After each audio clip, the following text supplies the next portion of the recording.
Bab 231. Sanur berteriak, ada masalah apa lagi? Ada masalah apa lagi yang lebih besar daripada percobaan pembunuhan yang gagal dan pemberontakan penduduk desa Vika? Pengawal itu berbisik, ada pengumuman yang sudah tersebar di seluruh kota. Isinya, keluarga Yumandi membeli kupon garam dan kutipan garam dengan harga masing-masing 5 gabak, juga garam dengan harga 4 gabak. Totalnya hanya 14 gabak, tapi kita malah menjualnya dengan harga 35 gabak dan mengambil keuntungan 21 gabak per setengah kilogram. Siapa yang menempel pengumuman itu? Ini pasti ulah si Wira. Sanur bertanya dengan marah, memangnya kenapa kalau keluarga Yumandi mengambil keuntungan 21 gabak per setengah kilogram? Dia kira dengan memprovokasi rakyat, dia bisa menggoyahkan kedudukan keluarga Yumandi. Selain membeli garam, kutipan garam, dan kupon garam, keluarga Yumandi masih perlu menyogok pejabat dan distributor juga perlu mendapatkan keuntungan. Dari 21 gabak itu, keluarga Yumandi hanya mendapatkan keuntungan bersih 10 gabak. Namun, meskipun keluarga Yumandi memang mendapatkan keuntungan bersih 21 gabals, apa hubungannya itu dengan Wira? Pengawal itu menjawab dengan takut, pengumuman itu juga menuliskan, garam yang terjual di kota pusat pemerintahan Jagabu selama setahun mencapai 15 juta kilogram. Kalau untung dari setengah kilogram garam mencapai 21 gabak, keluarga Yumandi menghasilkan kira-kira 630 juta dalam setahun. Berhubung keluarga Yumandi sudah memonopoli industri garam selama 100 tahun, total yang dihasilkan sudah 63 miliar. Bro. Sanur langsung jatuh terduduk di lantai dengan terengah-engah. Wajahnya dipenuhi dengan kepanikan dan ketakutan. Sebenarnya, keluarga Yumandi baru berkecimpung dalam industri garam selama 80 tahun. Dulu, kota pusat pemerintahan Jagabu memiliki 2-3 pedagang garam. Keluarga Yumandi baru memonopoli industri garam dalam waktu 20 tahun terakhir. Dalam setahun, Vika bisa menghasilkan 15 juta kilogram garam. Namun, keluarga Yumandi hanya mampu menjual paling banyak 10 juta kilogram garam. Garam yang tersisa akan disimpan pihak pemerintah sebagai cadangan. Setiap tahun, uang yang dihasilkan keluarga Yumandi sekitar 200 juta gabak. Setelah dikurangi pengeluaran keluarga, uang yang tersisa hanyalah 100 juta. Jika dijumlahkan, total kekayaan keluarga Yumandi hanya sekitar 3 miliar. Namun, perhitungan yang tertera di pengumuman itu langsung meningkatkan pendapatan keluarga Yumandi hingga 20 kali lipat. Kekayaan sebesar 63 miliar sudah bisa mengimbangi kekayaan keluarga terhormat.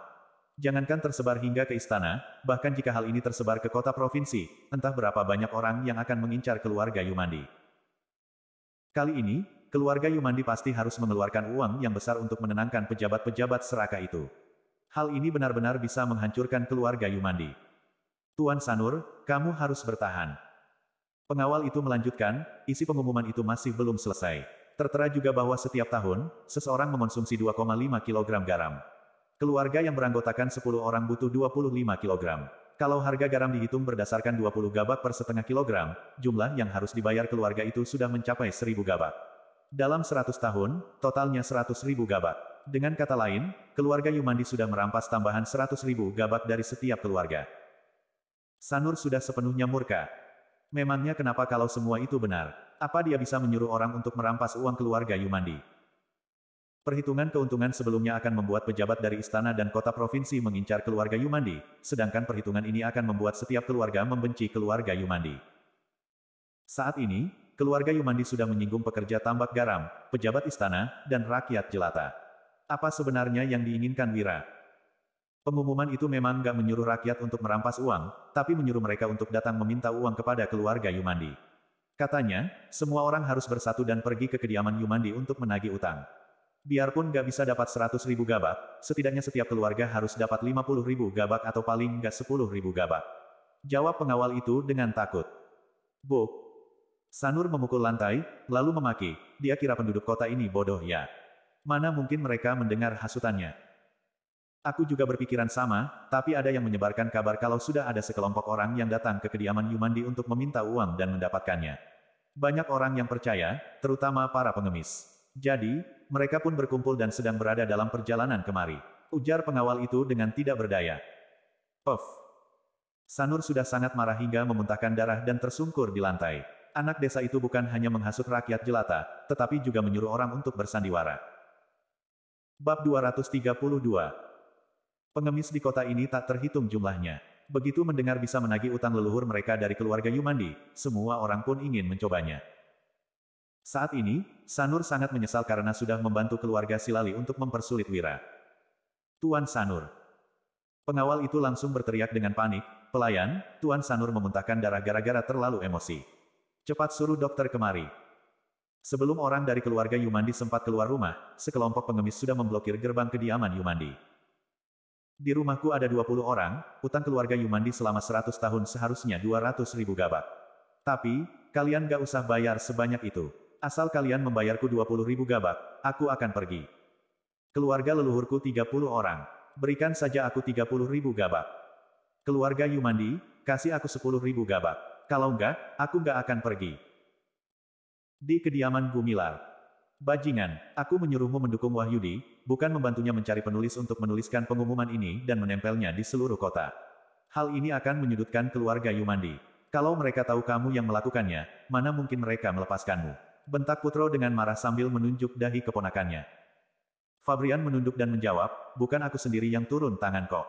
Lagian, Paman Wira sudah berpesan untuk tidak meninggalkan jejak. Penulis yang kucari itu dari toko buku keluarga kita. Setelah menyuruhnya mencetak pengumuman itu, aku langsung mengirimnya kembali ke kampung halamannya. Yang menempel pengumuman ini juga para pengemis. Semua orang memakai topeng saat memberikan pengumuman itu. Jadi, nggak akan ada yang mengenali mereka. Putro berkata dengan cemberut. Memangnya semuanya sudah beres dengan tidak meninggalkan jejak. Ada berapa banyak percetakan di kota ini? Orang yang pintar pasti bisa langsung menebak ini adalah ulah keluarga Gumilar. Fabrian bertanya dengan heran, memangnya kenapa kalau keluarga Yumandi mengetahuinya? Apa dia bisa mengirim orang untuk membunuh kita? Lagian, kita bukannya nggak bisa melawan. Apa paman takut pada mereka? Putro sangat marah dan mendengus, dasar anak busuk. Beraninya kamu memprovokasiku. Aku hanya khawatir dengan berbuat begini, keluarga Yumandi juga akan menyudutkan kalian demi membalaskan dendam ini. Fabrian berbalik untuk pergi sambil menjawab, biarin saja. Lagian, mereka memang sudah bermaksud begitu. Saat menyuruh orang untuk membunuh Paman Wira. Putro menarik Fabrian, lalu bertanya. Bajingan, kamu mau kemana? Fabrian menjawab dengan yakin, tentu saja ke rumah bordil. Semua wanita di dusun Lovita sangat jelek. Aduh. Putro menepuk belakang kepala keponakannya, lalu berkata dengan marah, bisa-bisanya kamu berpikiran untuk pergi ke rumah bordil lagi. Apa kamu sudah bosan hidup? Ya sudah, aku nggak ke rumah bordil deh. Aku mau cari Paman Wira. Fabrian berkata dengan cemberut, pengawal Paman Wira lebih kuat pengawal kita. Kalau keluarga Yumandi benar-benar mau balas dendam, aku akan lebih aman tinggal di sana daripada di rumah. Pergi sana. Setelah melihat kepergian keponakannya, Putro tersenyum masam sambil menggeleng. Dia bergumam, tak kusangka nyali Wahyudi begitu besar. Sekali bertindak, dia langsung pakai cara yang begitu kejam. Sekarang, aku sangat penasaran bagaimana dia bisa menyelesaikan masalah ini. Saat ini, ada 2 kereta kuda yang sedang melaju masuk ke kota pusat pemerintahan Jagabu. Kereta kuda itu sangat indah, mewah, dan besar. Di salah satu kereta kuda itu terukir kata, Barus, dan di kereta lainnya terukir kata, Yumandi. Di belakang kereta kuda, ada 8 pengawal yang terlihat kuat dan bersenjatakan pedang. Di dalam kereta kuda keluarga Barus, duduk seorang pemuda berpakaian putih yang sedang mengipasi dirinya. Matanya terlihat cemerlang, kulitnya putih, dan wajahnya sangat tampan. Selain pemuda itu, ada juga seorang gadis berpakaian ungu yang memeluk sebilah pedang. Tampangnya terlihat cantik, tetapi tegas, dan tatapannya sangat tajam. Dia terlihat seperti orang yang sulit didekati. Pemuda itu membuka jendela kereta kuda dan melihat ada sekelompok orang di pinggir jalan yang terlihat marah. Dia pun merasa heran. Gadis berpakaian ungu mengetuk jendela kereta kuda, lalu kereta mereka pun berhenti. Kusir mengeluarkan sebuah tumpuan kaki, lalu pemuda itu turun dari kereta. Dengan diikuti pengawal, dia pun berjalan mendekati sekelompok orang itu. Kereta kuda keluarga Yumandi yang berada di belakang juga berhenti. Kemudian, seorang pemuda yang gagah turun dari kereta. Mereka berdua berjalan ke depan papan pengumuman dan membaca isi pengumuman yang tertempel di sana. Pemuda berpakaian putih itu terlihat bersemangat, tetapi pemuda satunya lagi terlihat sangat marah. Bab 233. Pengumuman itu terbagi atas 3 bagian. Pedagang adalah penyebab kerugian. Itulah sebabnya orang terdahulu mengatakan pedagang adalah orang yang paling hina. Pedagang mengabaikan moral demi mendapatkan keuntungan pribadi dan sangat serakah. Vika yang berjarak 50 km dari kota pusat pemerintahan adalah tempat produksi garam, tetapi mereka harus membeli garam dengan harga 35 gabak per setengah kilogram. Padahal, jika menjumlahkan harga garam yang dijual pekerja di tambak garam dengan harga kupon garam dan kutipan garam, totalnya hanya 14 gabak, keuntungan 21 gabak itu disimpan oleh keluarga Yumandi sendiri. Setiap tahun, Vika memproduksi 15 juta kilogram garam. Dengan keuntungan 21 gabak per setengah kilogram, keluarga Yumandi sudah menghasilkan 630 juta setiap tahunnya. Sampai sekarang, keluarga Yumandi sudah memonopoli industri garam selama 100 tahun. Jadi, total keuntungan yang mereka dapatkan mencapai 63 miliar. Saat negara kekurangan uang, pemerintah seharusnya merampas kekayaan orang yang merampok harta rakyat jelata untuk menolong masyarakat. Selama beberapa generasi, keluarga Yumandi sudah merampas setidaknya 100.000 gabak dari satu keluarga. Keluarga yang kaya tidak perlu mempermasalahkannya, tapi keluarga miskin seharusnya meminta kembali uang-uang itu. Jika satu orang saja tidak bisa, ajak 10, ratusan, atau bahkan ribuan orang untuk mengepung kediaman Yumandi selama beberapa hari. Dengan begitu, mereka pasti akan ganti rugi. Kawan-kawan yang miskin, kesempatan ini sangat sulit didapatkan. Ayo kita bersatu dan beraksi. Pemuda dari keluarga Yumandi itu berteriak marah, sialan. Siapa yang begitu berani menghasut rakyat dan memfitnah keluarga Yumandi? Ini bertentangan dengan hukum dan merupakan tindakan pemberontak. Dia itu putra sulung keluarga Yumandi. Nanti, dia yang akan mewarisi 60 miliar itu. Ayo kita minta uang darinya. Semua orang berdiskusi, lalu mendekati pemuda yang bernama Banyu Yumandi itu. Ekspresi Banyu pun menjadi suram. Untungnya, 4 pengawalnya langsung menghunuskan pedang dan membuat sekelompok orang itu buru-buru mundur. Banyu mengembuskan napas lega, lalu berjalan mendekati pemuda tampan berpakaian putih dan berkata, Farel, di sini nggak aman. Ayo ikut aku kembali ke kediaman Yumandi. Farel tersenyum dan berkata, kayaknya kediaman Yumandi lebih nggak aman deh. Begitu aku tahu siapa yang mau mencelakai keluarga Yumandi, aku nggak akan mengampuninya, ujar Banyu dengan marah. Kemudian, dia mengalihkan pembicaraan dengan bertanya, Farel mau kemana? Semoga kamu berhasil. Aku mau menemui temanku. Sampai bertemu di kompetisi puisi naga besok. Jawab Farel. Kemudian, dia pun berpamitan dengan Banyu. Sampai jumpa lagi. Setelah Farel pergi, Banyu berkata dengan ekspresi suram. Ayo kembali ke rumah. Aku mau tahu siapa yang berniat mencelakai keluarga Yumandi. Setelah sampai di kereta kuda, Farel memberi perintah, coba suruh orang selidiki siapa yang menulis pengumuman itu. Tawarkan uang kepada orang itu dan rekrut dia untuk bergabung dengan keluarga Barus. Gadis berpakaian ungu itu mengangguk, lalu keluar dari kereta kuda. Tidak lama kemudian, dia pun kembali, tetapi masih tidak mengatakan apa-apa. Farel memegang dagu gadis itu sambil bertanya, apa kamu gak penasaran kenapa aku mau merekrutnya? Gadis berpakaian ungu itu menjawab tanpa ekspresi, kalau kamu memang mau bilang, kamu pasti akan langsung memberitahuku. Aku suka sama sifatmu ini. Farel mencium bibir gadis itu untuk beberapa saat sebelum melepaskannya dan melanjutkan, dari tulisannya, dia terlihat kurang berpendidikan. Seharusnya, latar belakangnya kurang bagus. Tapi, cara ini sangat kejam dan mematikan. Dia bisa disebut ahli strategi top. Gadis itu menjawab dengan dingin, mana bisa dia dibandingkan denganmu? Sejujurnya, aku belum tentu bisa kepikiran strategi ini. Dengan strategi ini, tamatlah riwayat keluarga Yumandi. Desah Farel sambil mendongak.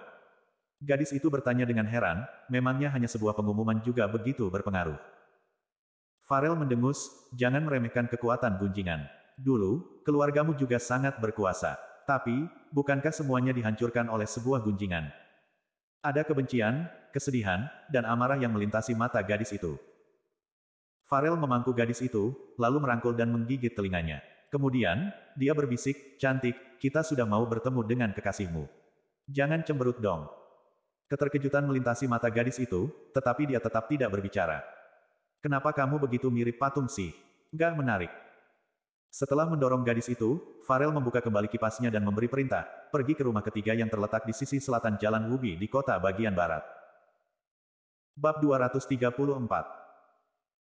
Rumah di sisi selatan Jalan Wubi di kota bagian barat adalah rumah besar yang luasnya sekitar 2000 meter persegi. Di depan rumah ketiga, ada 2 orang prajurit bersenjatakan tombak yang sedang berdiri dengan tegak dan waspada.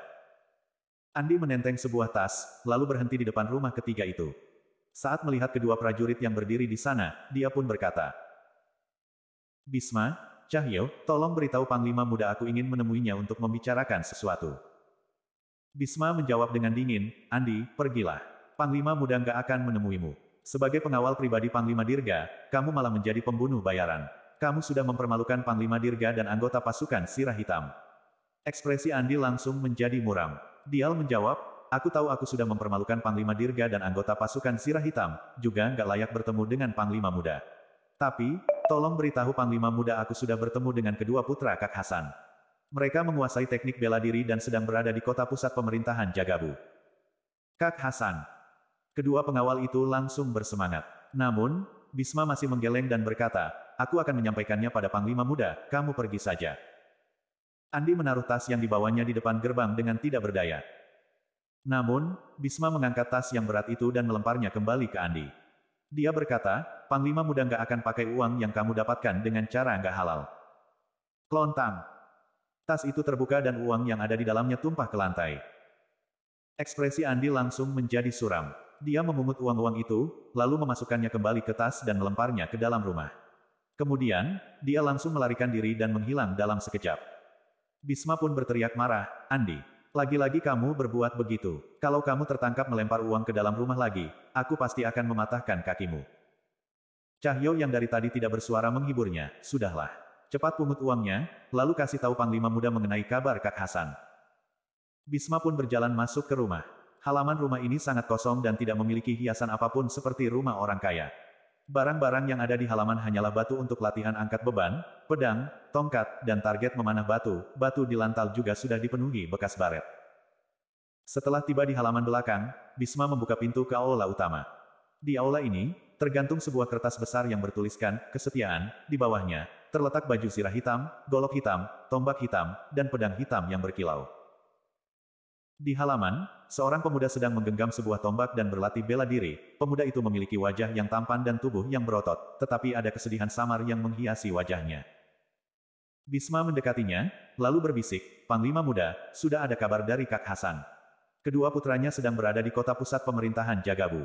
Mereka berdua juga menguasai seni bela diri. Panglima Muda itu terlihat cukup terkejut, tetapi masih tidak bergerak. Bisma pun berpamitan dan kembali berjaga di pintu depan. Tidak lama kemudian, kereta kuda keluarga Barus berhenti di depan pintu rumah ini. Kemudian, Farel menyodorkan 10.000 gabak kepada pengawal di depan pintu dan berkata, tolong laporkan kepada Panglima Muda, teman lamanya datang berkunjung. Bisma melirik uang yang disodorkan itu dan menjawab tanpa ekspresi, selama 5 tahun tinggal di sini, Panglima Muda nggak pernah menerima tamu. Sebaiknya Tuan pulang saja. Farel tidak marah. Dia menyimpan kembali uangnya, lalu mengeluarkan sebuah pelat giok dan berkata sambil tersenyum, berikanlah token giok ini kepada Panglima Muda. Kalau dia masih nggak mau menemuiku, aku akan segera pergi.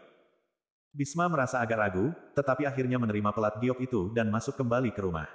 Setelah menerima token giok itu, Panglima Muda memejamkan matanya dan menjawab, aku terima pelat giok ini, tapi persilakan saja mereka pulang. Bisma pun keluar dan menyampaikan perintah itu kepada Farel. Farel tertegun sejenak, lalu kembali ke kereta kuda. Dia menatap gadis berpakaian ungu dan berkata, hati pria itu sudah berubah. Dia tahu kamu masih hidup, tapi nggak mau menemuimu. Gadis itu bertanya dengan kaget, kamu mau memanfaatkanku untuk mengendalikannya. Jangan berpikir kejauhan, pasukan zirah hitam sudah dibubarkan, buat apa aku mengendalikannya? Farel berbaring di pangkuan gadis berpakaian ungu, lalu berkata dengan acuh tak acuh, berikan aku daftar juri dan para sarjana provinsi yang akan menghadiri kompetisi puisi naga besok. Aku mau tahu apa ada orang layak yang menghadiri kompetisi terakhir ini. Kompetisi terakhir, apa akan terjadi sesuatu? Tangan si gadis yang hendak mengeluarkan daftar itu berhenti sejenak. Apanya yang kompetisi terakhir? Kamu salah dengar, ujar Farel dengan mata berbinar. Kemudian, dia melirik daftar nama itu dan bertanya dengan heran, siapa Wira Darmadi? Kenapa dia bisa jadi juri kompetisi puisi naga? Aku nggak pernah dengar namanya di kota pusat pemerintahan Jagabu. Bab 235. Setelah tiba di dekat kediaman Yumandi, Banyu langsung berteriak dengan murka, buka jalannya.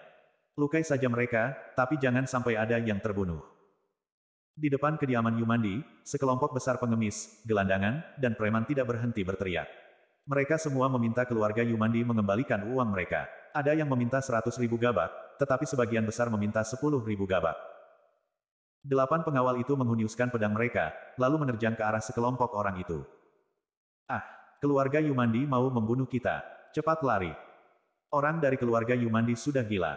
Sudah nggak kasih uang, malah mau membunuh orang. Mendengar ada yang berteriak kesakitan, sekelompok orang pun berpencar. Mereka pada dasarnya adalah gelandangan, pengemis, dan orang miskin. Jadi, tidak ada seorang pun yang bernyali. Begitu melihat ada yang kabur, semua orang pun ketakutan dan ikut melarikan diri. Dalam sekejap, gerbang depan kediaman Yumandi yang tadinya dipenuhi ratusan orang pun menjadi kosong melompong.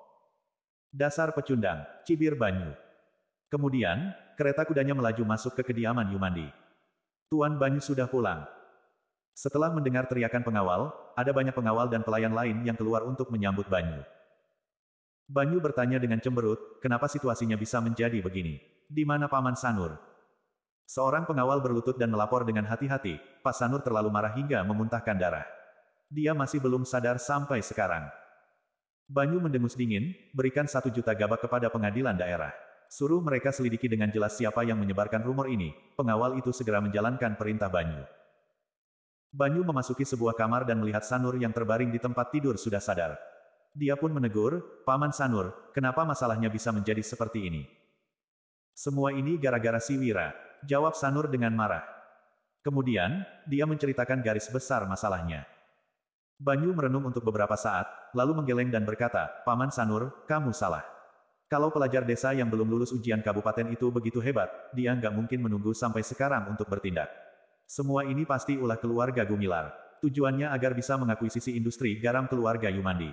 Dalang dibalik masalah ini pasti adalah Putro. Benar. Sanur tertegun sejenak, lalu menjawab, pantas saja beberapa hari yang lalu Putro mengundang anak itu untuk berkunjung ke rumahnya dan bilang pengetahuan anak itu jauh lebih tinggi darinya. Bahkan Pak Farhan juga berlutut di hadapan anak itu. Ternyata semua ini cuma sandiwara Putro. Wira pasti adalah bonekanya. Kalau begitu, apa yang harus kita lakukan sekarang? Putro nggak gampang dihadapi. Banyu mencibir, Paman Sanur, jangan khawatir. Dulu, aku mungkin nggak bisa menghadapi tua bangka itu. Sekarang, aku bisa menghadapinya dan anak itu dengan gampang. Sanur langsung bertanya dengan semangat, kamu punya cara untuk menghadapi mereka? Banyu menjawab dengan sombong, Putro nggak seharusnya membiarkan Wira menjadi juri di kompetisi puisi naga. Besok, aku akan menghabisi anak itu dulu. Setelah itu, baru giliran Putro. Pokoknya, aku akan membalaskan dendam keluarga Yumandi.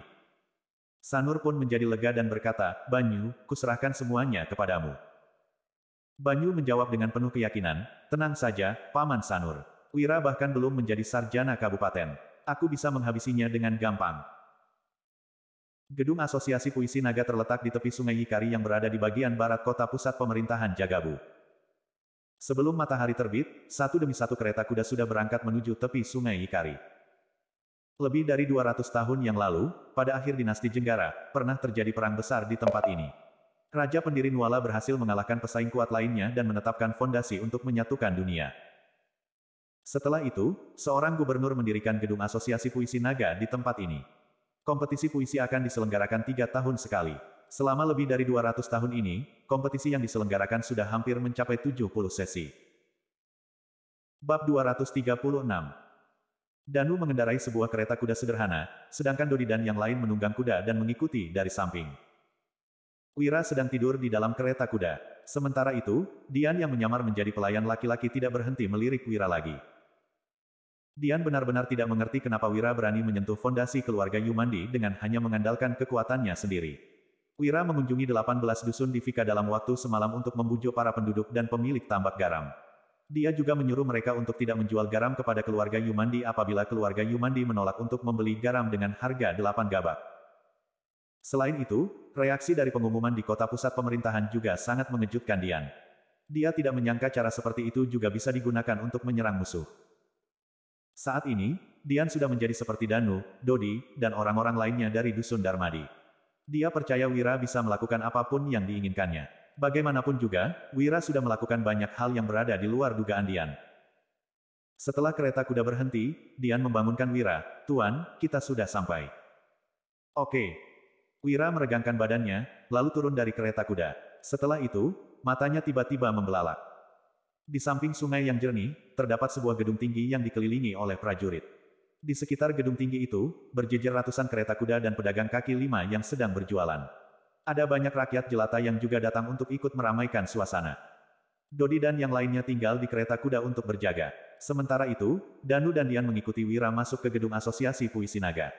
Seorang juri boleh membawa 2 orang pengikut, sedangkan sarjana kerajaan boleh membawa 1 orang pengikut dan sarjana provinsi tidak boleh membawa siapapun. Tiba-tiba, terdengar seseorang yang bertanya dengan kesal, kamu yang namanya Wira. Wira menoleh dan melihat seorang pemuda yang sedang memelototinya. Pemuda itu sepertinya memiliki dendam yang mendalam terhadapnya. Banyu berkata dengan dingin, aku sudah bisa menebak semua tipu daya yang kamu dan Putro rencanakan. Kalian tunggu saja, aku pasti akan menghancurkan reputasi kalian. Ada hal apa yang berkaitan dengan Kak Putro? Orang ini pasti salah paham, pikir Wira. Namun, dia tidak menjelaskannya. Dia hanya bertanya dengan ekspresi masam, kamu itu orang keluarga Yumandi. Pemuda itu berjalan masuk ke gedung dan menjawab dengan sombong, kamu akan segera tahu. Dian berbisik pada Wira, Tuan, dia pasti sudah merencanakan sesuatu untuk menghadapimu. Wira menjawab, kalau begitu, kita justru harus hadir dalam acara ini. Kalau enggak, kerja kerasnya akan sia-sia. Dian menunduk dengan tidak berdaya. Dia sudah memahami sifat Wira yang pemberani dan pantang menyerah. Tiba-tiba, terdengar suara seseorang yang berkata, dia itu Banyu Yumandi. Nanti, dia akan mempermasalahkan statusmu sebagai seorang juri. Kalau kamu nggak bisa meyakinkan seluruh sarjana provinsi yang hadir, kamu akan menyusahkan Pak Putro juga. Wira menjawab dengan hormat. Terima kasih banyak. Orang yang berbicara tadi adalah seorang pria yang sangat tampan. Matanya sangat hidup, seolah-olah bisa berbicara. Kulitnya juga sangat mulus. Jika bukan karena melihat jakunnya, Wira pasti mengira pemuda itu adalah wanita yang menyamar sebagai pria seperti Dian. Sama-sama, aku juga mau tahu bagaimana kamu akan melewati rintangan ini. Farel tersenyum tipis, lalu membawa gadis berpakaian ungu masuk ke gedung. Bawahan Farel sudah menyelidiki dengan jelas. Orang yang menulis pengumuman itu kemungkinan besar adalah Wira. Wira adalah pelajar dari Kabupaten Uswal. Sebelumnya, prestasinya sama sekali tidak istimewa dan puisi yang ditulisnya juga tidak mengesankan. Namun, hanya dalam waktu singkat 1 bulan, dia sudah tidak bisa menyembunyikan bakatnya karena ditindas oleh keluarga Silali. Hanya saja, yang dibutuhkan dalam kompetisi puisi adalah bakat sastra, bukan keahlian dalam mengatur strategi. Jadi, Farel sangat menantikan bagaimana Wira bisa melewati rintangan ini. Bab 237. Setelah masuk ke gedung Asosiasi Puisi Naga, ada sebuah panggung segi 8 di tengah-tengah ruangan. Di sana, terletak tungku tembaga yang diukir dengan kata, karya besar leluhur agung. Di bawah tungku, ada 3 tingkat tangga yang lebar. Di tingkat tertinggi, terdapat perlengkapan teh, meja kopi, dan bantal duduk berwarna kuning yang disediakan khusus untuk anggota keluarga kerajaan. Di tingkat tengah, ada peralatan yang hampir serupa, tetapi kualitasnya sedikit lebih buruk. Semua itu disediakan untuk juri. Di tingkat bawah, terdapat perlengkapan teh berwarna putih polos yang disediakan khusus untuk sarjana kerajaan. Di sisi lain, para sarjana provinsi tidak mendapatkan apa-apa selain bantal duduk. Ini adalah perbedaan tingkatan kelas sosial yang sudah menyebar ke setiap celah kehidupan. Wira sudah menemukan tempat duduknya. Meskipun berada di tingkat kedua, posisinya ada di sudut. Berhubung masih belum ada yang menempati tempat duduk, Wira juga tidak terburu-buru untuk masuk. Dia membawa Dian untuk berdiri di samping dan menikmati pemandangan. Orang lain memang sangat tertarik pada kompetisi puisi ini, tetapi Wira sama sekali tidak tertarik dan juga tidak pandai menulis puisi. Dia hanya terpaksa menghadiri acara ini. Kenapa seorang pelajar yang belum lulus ujian kabupaten bisa menjadi juri sarjana provinsi? Itu adalah keputusan Pak Putro. Kalau dinilai dari karakter Pak Putro, orang ini pasti punya kelebihan yang menonjol. Makanya, dia diberikan posisi sebagai juri. Tentu saja, beberapa hari yang lalu di kediaman Gumilar, orang ini sudah menyempurnakan ilmu filsafat Pak Putro. Dia juga pernah menciptakan 4 baris kalimat yang sangat luar biasa, yaitu, mendedikasikan hati untuk negara, menetapkan tujuan hidup untuk rakyat, melanjutkan warisan para bijak terdahulu, dan membawa perdamaian ke seluruh dunia. Dia sangat luar biasa berbakat. Heh, bakat apanya? Seharusnya kalian gak tahu tentang hal mencurigakan di baliknya, kan? Apa maksudmu? Aku sudah menyelidikinya. Wira adalah orang dari Kabupaten Uswal. Dia bahkan gak pernah menginjakan kaki ke kota pusat pemerintahan, apalagi berguru pada guru terkenal. Prestasinya biasa-biasa saja, dia bahkan belum pernah mengikuti ujian kabupaten, juga gak berbakat dalam menulis puisi. Mana mungkin dia bisa menciptakan 4 kalimat sehebat itu? Memangnya kalian percaya? Memang gak masuk akal sih. Aku rasa, Pak Putro ingin membangun reputasinya. Kenapa? Hal ini berkaitan dengan persaingan untuk mendapatkan industri garam di kota pusat pemerintahan Jagabu. Keluarga Gumilar ingin merampas industri garam keluarga Yumandi dan memilih Wira untuk menjadi senjata mereka. Pantas saja kemarin ada pengumuman yang berisi penyerangan terhadap keluarga Yumandi di mana-mana. Diam, kalau Pak Putro itu orang yang serakah, dia pasti sudah menjadi tokoh besar dalam istana dari dulu. Lagian, dia juga bisa mengambil alih industri garam kota pusat pemerintahan Jagabu dari 20 tahun yang lalu. Untuk apa dia tunggu sampai sekarang? Waktu dan situasinya sudah berubah. Sekarang, keluarga Gumilar berada di situasi yang tidak menguntungkan. Meskipun Pak Putro punya integritas tinggi, dia juga harus mempertimbangkan masa depan keturunannya. Tutup mulutmu. Jangan memfitnah Pak Putro. Jangan bicara soal Pak Putro lagi. Intinya, kita akan segera tahu apakah Wira benar-benar berbakat atau enggak. Para sarjana provinsi tidak berhenti berdiskusi sambil menatap Wira. Awalnya, tatapan mereka dipenuhi kekaguman. Sekarang, tatapan mereka sudah dipenuhi kecurigaan dan bahkan peremehan. Di sebuah sudut, Banyu tersenyum sinis. Dia yang menyuruh beberapa sarjana provinsi itu untuk menghasut orang lainnya. Setelah menanamkan benih keraguan dalam pikiran orang-orang, reputasi Wira akan rusak jika dia mempersulitnya di kompetisi puisi nanti. Hal ini juga bisa sekaligus mencoreng reputasi Putro. Dengan begitu, Putro tidak akan bisa merebut fondasi keluarga Yumandi lagi. Farel mengibaskan kipasnya sambil terkekeh di tengah kerumunan. Dia terlihat sangat santai. Di sisi lain, Wira menatap ke arah sungai yang jernih dan merasa seluruh kelelahannya sudah lenyap. Dian berdiri diam sambil menguping percakapan orang-orang agar bisa menangkap informasi yang berguna. Sementara itu, Danu membawa pedang treksa yang dibungkus kain dan berdiri tegak di belakang mereka berdua. Mereka bertiga terlihat seolah-olah tidak mendengar diskusi sekelompok orang di belakang mereka.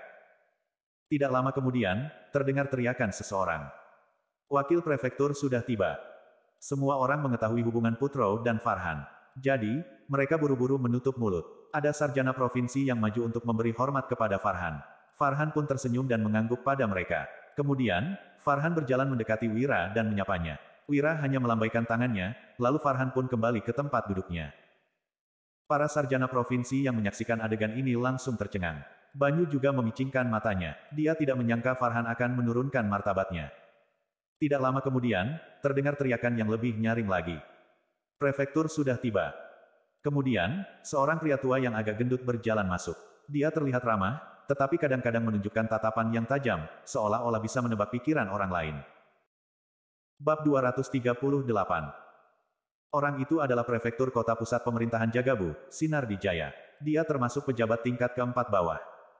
Ada banyak sarjana provinsi yang menghampiri Sinardi untuk memberi hormat. Sinardi pun mengangguk sambil tersenyum ramah. Dia sama sekali tidak terlihat sombong. Banyu juga menjadi lebih santai. Dia sudah memberi sogokan sebesar 5 juta gabak kepada Sinardi. Saat kompetisi dimulai, Sinardi akan membantunya. Tep, tep, tep. Tiba-tiba, terdengar derap kaki kuda yang cepat. Kemudian, sekelompok orang berkuda mendekat dengan cepat. Di paling depan, ada seorang pemuda yang berpakaian mewah. Di belakang pemuda itu, ada sekelompok prajurit berkuda yang mengenakan sirah. Komandan Candika sudah tiba. Sebelum kelompok prajurit berkuda itu tiba di depan pintu, pengawal penjaga pintu sudah melaporkan kedatangan mereka. Pada detik berikutnya, Sinardi dan Farhan buru-buru turun dari panggung untuk menyambutnya.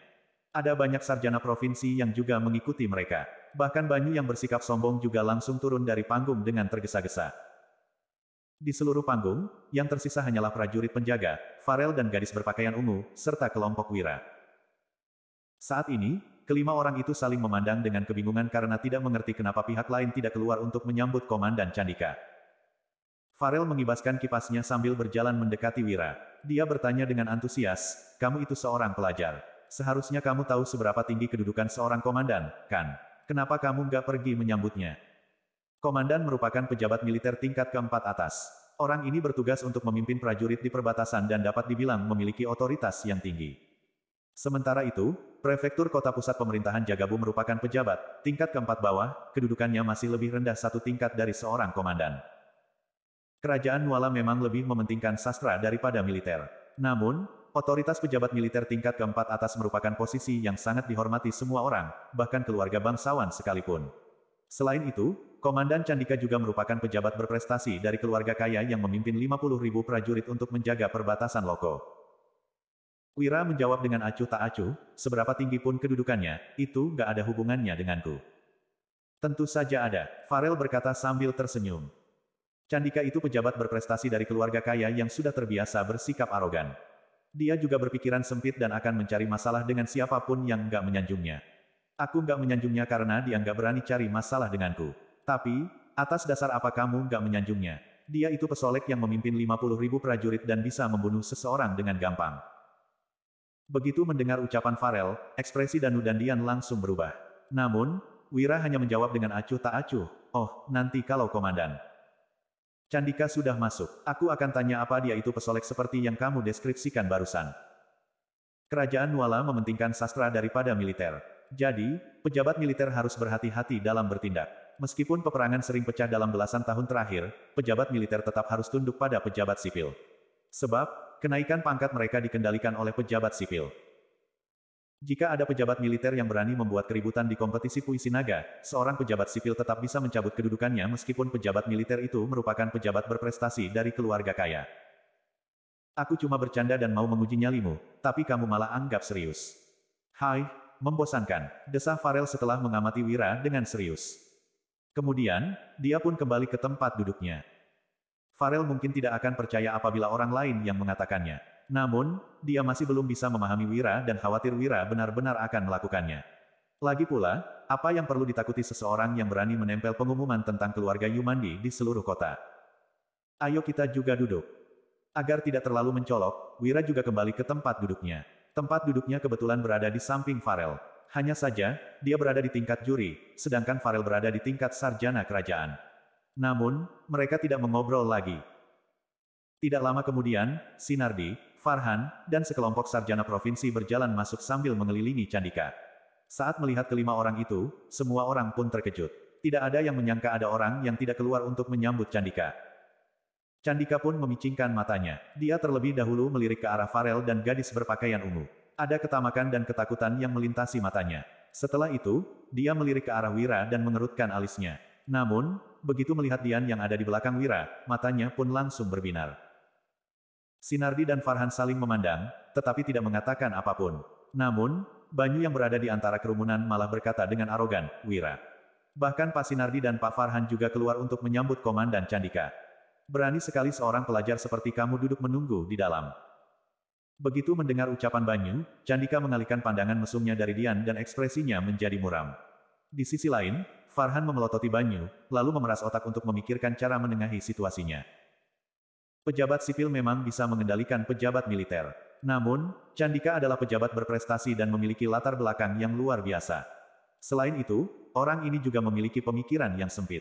Jika dia menaruh dendam kepada Wira, tidak akan ada yang bisa menebak apa yang akan terjadi. Namun, apa yang bisa dilakukannya untuk menenangkan seorang pejabat berprestasi dari keluarga kaya yang arogan?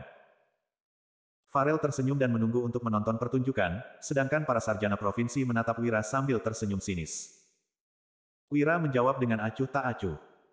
"Banyu, kamu masih belum punya hak untuk membuat masalah di kompetisi puisi naga." Pak Sinardi dan Pak Farhan menyambut Komandan Candika untuk menunjukkan solidaritas. Di sisi lain, para sarjana provinsi menyambutnya untuk memberi hormat atas jasanya melindungi perbatasan. Yang dipentingkan di kompetisi puisi naga adalah ilmu pengetahuan dan sastra, bukan status maupun kedudukan seseorang. Dengan mengatakan hal seperti itu artinya kamu merendahkan para sarjana provinsi, Pak Sinardi, Pak Farhan, Komandan Candika, dan kompetisi puisi naga. Bab 239. Setelah mendengar ucapan Wira, para sarjana provinsi langsung terkejut dan merasa Wira sangat pandai berbicara. Di sisi lain, mata Farhan, Farel, dan gadis berpakaian ungu langsung berbinar. Sementara itu, Sinardi dan Candika mengerutkan kening. Kemudian, mereka melirik ke belakang dengan tatapan dingin. Banyu yang berada di belakang langsung memucat dan berkeringat dingin. Di kompetisi ini, orang yang bisa membuat orang lain tunduk dengan bakat sastranya adalah orang yang paling dihormati. Siapapun yang berani mengungkit tentang status dan kedudukan akan dimaki oleh semua pelajar di dunia. Tadi, Banyu sudah terlalu terburu-buru sehingga dia menyinggung tentang status Candika, Sinardi, dan Farhan tanpa berpikir panjang. Dia juga bermaksud untuk menyingkirkan Wira dengan bantuan Candika. Ini adalah pelanggaran yang besar dalam kompetisi puisi naga. Saat suasananya memanas, tiba-tiba terdengar suara teriakan pengawal. "Pak Putro sudah tiba. Pak Gading sudah tiba. Pak Ismanto sudah tiba. Pak Kuswanto sudah tiba." Putro dan 3 pria tua yang sudah beruban dan berpakaian jubah kuno sudah tiba di gedung asosiasi puisi naga. "Gak usah datang menyambut kami. Kami memang sudah tua, tapi masih sehat," ujar Putro sambil tertawa. Kemudian, dia dan ketiga pria tua lainnya naik ke tingkat tertinggi panggung. Candika, Sinardi, Farhan, dan para sarjana provinsi buru-buru berbalik.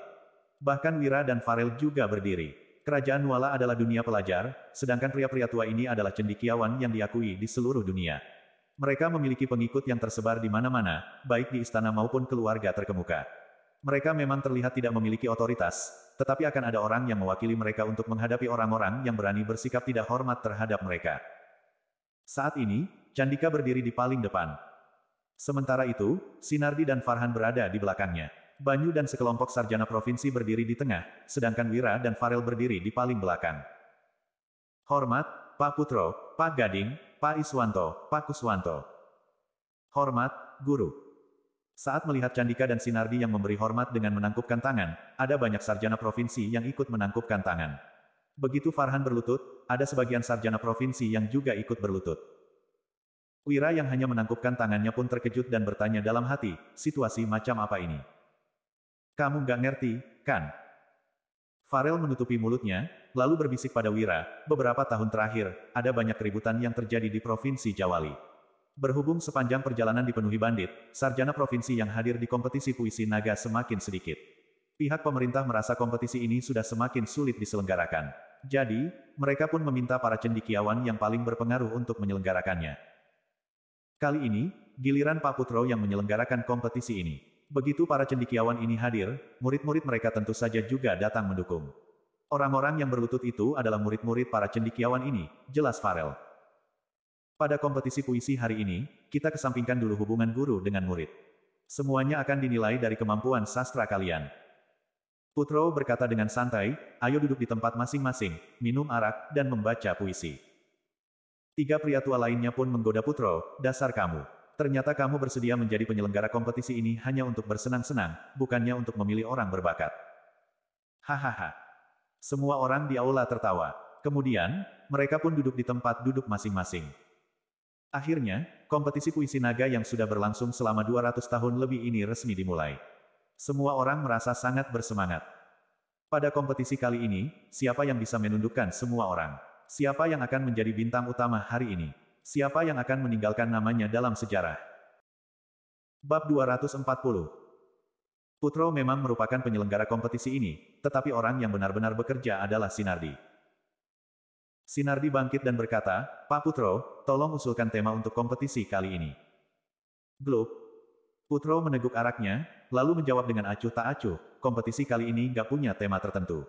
Semua orang bebas berkreasi dan menampilkan karya baru mereka untuk mendapatkan hadiah terbaik. Ada banyak sarjana provinsi yang langsung gembira. Jika ada tema yang ditetapkan, mereka harus menciptakan puisi di tempat. Ini merupakan hal yang sangat sulit. Namun, jika temanya bebas, mereka bisa menampilkan puisi yang sudah pernah mereka tulis pada hari biasa. Ide bagus. Tiga pria tua lainnya juga mengangguk sambil tersenyum. Puisi dapat digunakan untuk menguji kecerdasan seseorang, tetapi menciptakan sebuah puisi yang bagus sangatlah sulit. Para sarjana provinsi yang berpartisipasi dalam kompetisi kali ini lebih sedikit. Jadi, persyaratannya mau tak mau harus dilonggarkan. Wira mengangguk sambil termenung, dia tidak peduli pada tema puisi. Sebab, tujuan utama kedatangannya bukanlah untuk menciptakan puisi, melainkan mencari orang kaya untuk membeli pedang Treksa. Namun, Wira pasti akan diusir apabila dia menjual barang pada saat kompetisi berlangsung. Dia juga akan dianggap menghina sastra. Jadi, dia harus mencari cara yang tepat untuk melakukannya. 4 juri lainnya juga mengangguk, termasuk Sinardi. Namun, Banyu malah berdiri dan berkata, Pak Sinardi, bukannya aku nggak setuju. Tapi, setiap sesi kompetisi selalu memiliki tema. Ini adalah tradisi sejak kerajaan didirikan. Memangnya Pak Putro boleh mengubahnya?